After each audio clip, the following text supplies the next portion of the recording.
this state is in my soul. Yeah, It's in my soul. yeah, for sure.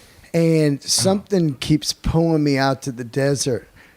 And when I'm out there, I was just there, Pioneer Motel, for a few days. And Yeah.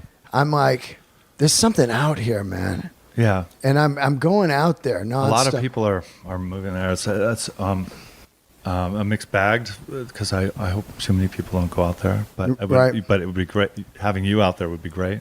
Yeah. What do you? I mean, you grew up out there, so the desert's in you, and then I get it. You escape. I'm out of here. I've done the desert. Like that's how I look at San Francisco. Yeah. No way would I go back to Yeah. San Francisco. Mostly because it's not a city I recognize anymore. Sure, it changed, and so did you. Yeah. And it's not what was, it's what is that matters.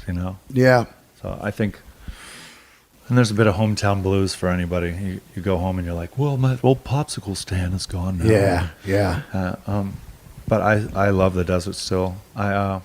Growing up there is a completely different experience than how I view it today. So I don't feel, I'm not trying to hold it up against that. And I think that's one of the reasons that I love it so much still. I also don't try to spend too much time out there because, well, I grew up out there and I know a lot of folks. Right. And I it is small. You're talking about the high desert too. Yeah. So yep. it is small, and so's the downstairs too, or the low desert is as well.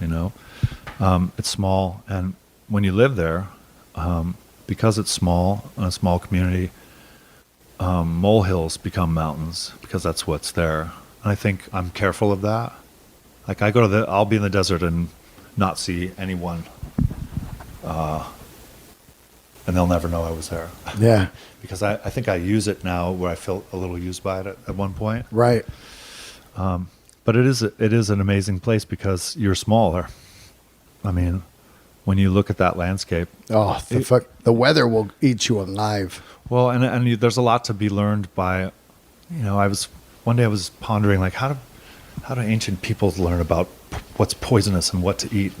And it was like, well, they just watched the animals, what they ate. Okay, that makes sense. And I think you do that. I do that out there too.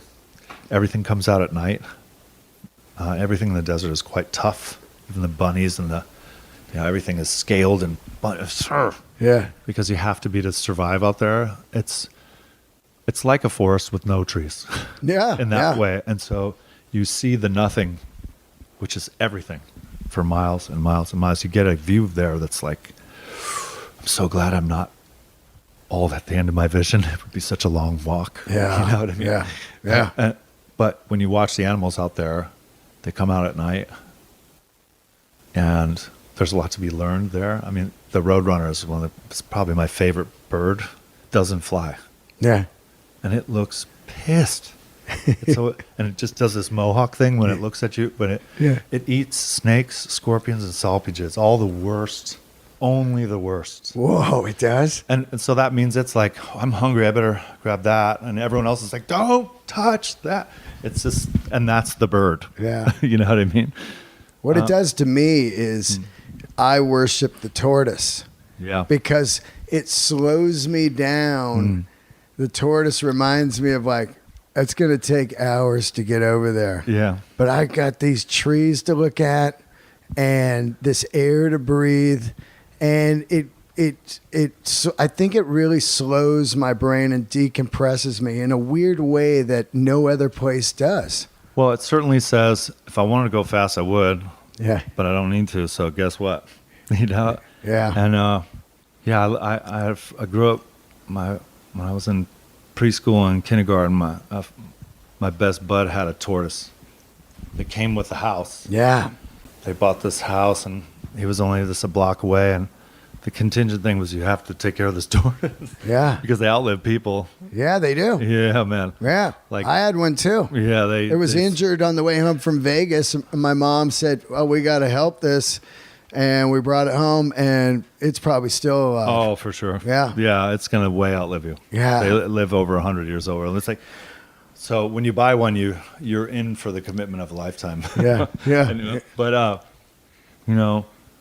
there's something, I think that's what I've been doing a lot too this year is I wanted to slow down, and in the slowing down of things, the little things became everything. Watching my 5-year-old sleep and his eyelashes and his nose, watch him sleep for 20 minutes and not say a word. Like, fucking love that. I love that. And sit out on the balcony and like have a ciggy and just listen, And all of a sudden, notice, okay, that hummingbird is like, oh, he's back again. I'm gonna name you Gary. Gary's back again, and I just those little things have given me a lot, because I make better decisions when I'm not. Let's go. I'm happy with the decisions in those moments, but not if I'm always in that mode, of let's go. I don't want to be tensed up. I want to appreciate what's around. So I think I've been trying to go inward and slow down to make sure I don't miss what's around before it's gone,